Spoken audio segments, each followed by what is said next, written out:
राधे राधे दोस्तों, हमारे चैनल श्री जी माधुरी में आप सभी का स्वागत है। आज वैशाख मास महात्म्य का अध्याय 4 की कथा कहेंगे। अध्याय 4 की महात्म्य की कथा कहेंगे, आप लोग भी सुनिएगा। वैशाख मास में भगवान विष्णु की पूजा की जाती है और वैशाख मास को माधव मास भी बोला जाता है। आप लोगों पर भगवान विष्णु और माँ लक्ष्मी की कृपा सदैव बनी रहे। वैशाख मास महात्म्य के अध्याय 4 की कथा प्रारंभ करेंगे। नारद जी बोले, वैशाख मास में तेल मलना, दिन में सोना, कांसे के बर्तन में भोजन करना, खाट पर सोना, घर में स्नान निषेध, भोजन और दोबारा भोजन और रात्रि काल में भोजन वर्जित है। वैशाख के महीना में नियम पूर्वक कमल के पत्तों पर भोजन करने से सब पापों से निर्वृत्त होकर विष्णु लोक को प्राप्त होता है।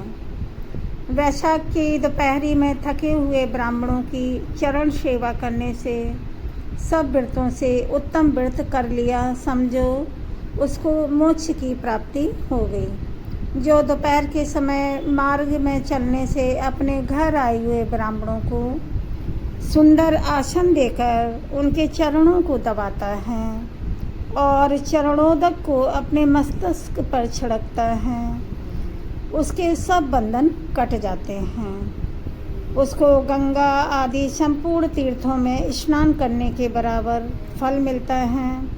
जो मनुष्य वैशाख में स्नान नहीं करते हैं और कमल के पात्र पर भोजन नहीं करते हैं, वह गधैया की योनि में पाता है। वह गधैया की योनि पाता है, पीछे खच्चरी की योनि में जाता है। जो मनुष्य हिष्ट पुष्ट, रोगीहीन और स्वस्थ होकर भी वैशाख मास में स्नान नहीं करता है, वह चांडाल की योनि पाता है। हे राजन, वैशाख के महीने में मेष की संक्रांति के दिन बाहर जाकर किसी तीर्थ पर स्नान नहीं करता है, वह 100 जन्म तक कुत्ता की योनि पाता है। जो मनुष्य इस वैशाख मास को बिना स्नान किए अथवा बिना दान किए व्यतीत करता है, वह पिशाच योनि प्राप्त करके नरकों को चला जाता है। वैशाख मास में अन्न दान व जल दान न करने से पाप और दुख कभी दूर नहीं होते, इसमें संशय नहीं है। वैशाख मास में नदी में स्नान करने से, भगवान विष्णु को मन में ध्यान करने से तीनों जन्मों के सचित पाप नष्ट हो जाते हैं और इनमें कोई संशय नहीं है। प्रातःकाल सूर्योदय होने पर सागर से मिलने वाली नदियों में स्नान करने से 7 जन्म के सभी पाप शीघ्र नष्ट हो जाते हैं। उषा काल में सप्त गंगा में स्नान करने से कोटि कोटि के जन्म पर्यंत के पाप तुरंत नष्ट हो जाते हैं, इसमें कोई संशय नहीं है। जाह्नवी नदी, गंगा नदी, कालिंदी नदी, सरस्वती नदी, कावेरी नदी, नर्मदा और वैड़ी नदी 7 गंगा नदी कही जाती हैं। वैशाख मास में देवखात अर्थात अप्राकृत जलाशयों में स्नान करने से जन्म से लेकर उस समय तक के पापों से छूट जाता है, इसमें कोई संशय नहीं है। वैशाख महीने में बावड़ी में स्नान करने से बड़े बड़े पाप दूर हो जाते हैं। जो घर में अलग अलग गऊ के चरण रखने की जगह के समान जल भरा हो, तो वह गंगा से आदि लेकर सब नदी निवास करते हैं। यह बात निश्चय है। जो इस बात को जानता है उनको संपूर्ण तीर्थों से अधिक फल प्राप्त होता है। हे राजन, रसों में दूध अधिक है और दूध से दही अधिक और दही से घृत अधिक है और दही से घी अधिक उत्तम है। ऐसे ही महीने में कार्तिक मास अधिक उत्तम है। कार्तिक से अधिक माघ मास उत्तम है और माघ से अधिक वैशाख मास सबसे अधिक उत्तम है। इस महीने में जो भी धर्म किया जाता है वह बढ़ के बीज की तरह बढ़ता है। धन संपन्न अथवा अत्यंत दरिद्री अथवा पराधीन को भी वस्तु मिल जाए वह ब्राह्मण को देनी उचित है। कंद मूल फल शाक नमक गुड़ बेर पत्र जल और छाछ जो वस्तु दान की जाएगी वह अपरिवर्तित होती जाएगी। बिना दिए ब्राह्मण देवताओं को भी नहीं मिलेगा, ब्रह्मादि आदि देवताओं को भी नहीं मिलेगा। दान नहीं करने से दरिद्रता आ जाती है और दरिद्री होने से पाप किया जाता है। पाप करने से नरक मिलता है। इसीलिए सुख की इच्छा करने वाले को अवश्य दान करना चाहिए। कोई बड़ा मकान अच्छा सुंदर और सब सामग्रियों से शोभायमान हो, उस पर छत ना हो तो वह शोभा नहीं पाता है। ऐसे ही जो मनुष्य और महीनों में सब प्रकार के धर्म करता है और वैशाख मास में कुछ भी नहीं करता है, उसका किया सब व्यर्थ ही है। जैसे सुलक्षणी स्त्री पिता के विद्यमान होने से ही लक्षण वाली बनती हैं, लक्षणवती बनती हैं, इसी तरह सभी धर्म सांगोपांग वैशाख में ना करने से व्यर्था ही होती हैं। जैसे दया ना होने से सब गुण व्यर्था हैं, ऐसे ही वैशाख में धर्म किए बिना संपूर्ण क्रिया व्यर्था हैं। जैसे उत्तम शाक भी बिना नमक के स्वादिष्ट नहीं लगता, वैसे ही जो पुण्य वैशाख में नहीं किए जाते वे अच्छी रीत के सेवनीय नहीं हैं और ना उनका कुछ फल मिलता है।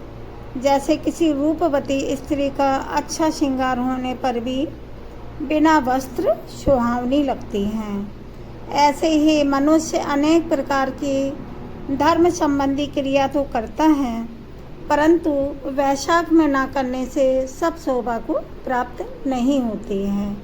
इसीलिए वैशाख के महीने में धर्म करना उचित है और यह प्रयत्न करना चाहिए कि वैशाख मास में धर्म अधिक से अधिक करें, यह बात निश्चय करना चाहिए।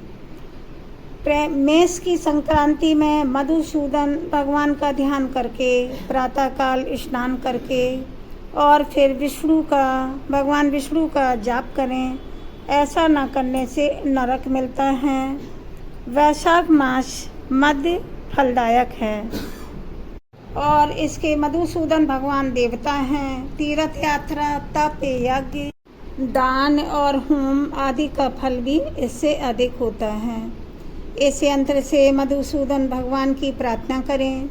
मधुसूदन देवेश वैशाख पेपे खो और प्रातः स्नान करिष्यामि निर्विघ्नं कुरु माधवे। मधुसूदन देवेश वैशाखे मेषके खो प्रातः स्नानं करिष्यामि निर्विघ्नं कुरु माधव। हे मधुसूदन देवदेव हे माधव, मैं वैशाख में मेष की संक्रांति भर प्रातः स्नान करने की कामना करता हूँ, आप इसे निर्विघ्न पूर्ण कर दीजिए। फिर अर्घ्य दें। अर्घ्य मंत्र वैशाखे मेषके भानौ प्रातः स्नान परायणा आर्द्य तेज हम प्रद्यास्यामि ग्रहाण मधुसूदन। अर्थ है इसका, हे मधुसूदन, वैशाख में मेष की संक्रांति में स्नान करके आपको अर्घ्य देता हूँ, इसे भली भांति ग्रहण कीजिए। गंगा नदी सभी नदी तीर्थ सब जलाशय मेरे दिए हुए अर्घ को प्रसन्नता से ग्रहण करें और मुझ पर प्रसन्न हो। आप पापियों पर शासक योग्य समदर्शी सबके स्वामी हैं, इसीलिए मेरे दिए अर्घ को ग्रहण करके यथोचित फल दीजिए। इस प्रकार अर्घ्य देकर स्नान करें और फिर वस्त्र पहनकर आहिक और कर्मों को करें, दान आदि इन कर्मों को करें। वैशाख में होने वाले फूलों से मधुसूदन भगवान का पूजन करके विष्णु भगवान की वैशाख मास संबंधी दिव्य कथा सुनें वह कोटि जन्म के संचित पापों से छूटकर मोक्ष को पाता है। उसको पृथ्वी, स्वर्ग और पाताल कहीं भी दुख नहीं होता। वह कभी गर्भ में नहीं आता है और नरक भी नहीं पाता है और माता का दूध भी वह नहीं पीता है। जो वैशाख मास में कांसे के पात्र में भोजन करता है और उत्तम कथा नहीं सुनता है, वह स्नान नहीं करता है, ना ही दान करता है और वह नरक में ही जाता है। 1000 ब्राह्मणों की हत्या का पाप किसी भी तरह दूर हो जाता है, परंतु वैशाख में स्नान नहीं करता, उसका पाप कभी दूर नहीं होता। जो मनुष्य स्वाधीन शरीर से स्वतंत्रवर्ती जल में स्नान करता है और स्वाधीन जीवा से हरि इन 2 अक्षर का उच्चारण करता है, यदि वह नीच वैशाख मास में प्रातःकाल स्नान नहीं करता है तो उसे जीवित हुआ भी मरा समझो। और इसमें कोई भी संदेह नहीं है। जिसने किसी भी प्रकार से वैशाख के महीने में मधुसूदन भगवान का पूजन नहीं किया, वह मूढ़वद सूकर की योनि पाता है, मतलब सुअर की योनि पाता है। जो तुलसी दल से वैशाख में मधुसूदन भगवान का पूजन करता है, वह सार्वभौम राजा होकर कोटि जन्म जन्म तक अनेक सुख भोगता है और फिर अपने करोड़ कुलों से लेकर भगवान विष्णु के धाम पहुंचता है और सायोज्य मुक्ति पाता है और मोक्ष की प्राप्ति पाता है। बोलो भगवान विष्णु की जय, माँ लक्ष्मी माता की जय। कथा का समापन हुआ। अब कल अध्याय 5 की कथा कहेंगे। इसी दिन वैशाख मास की प्रतिदिन कथा कहेंगे। आप लोग भी यह उत्तम कथा सुनिएगा और उत्तम पुण्य फल पाइएगा। वीडियो को लाइक करें, चैनल को सब्सक्राइब करें और कमेंट में हरि विष्णु लक्ष्मी अवश्य लिखें और चैनल को सब्सक्राइब करना बिल्कुल ना भूलें, क्योंकि जो भी वीडियो डालेंगे ना तो वह आपको आसानी से वीडियो प्राप्त होंगी। राधे राधे दोस्तों।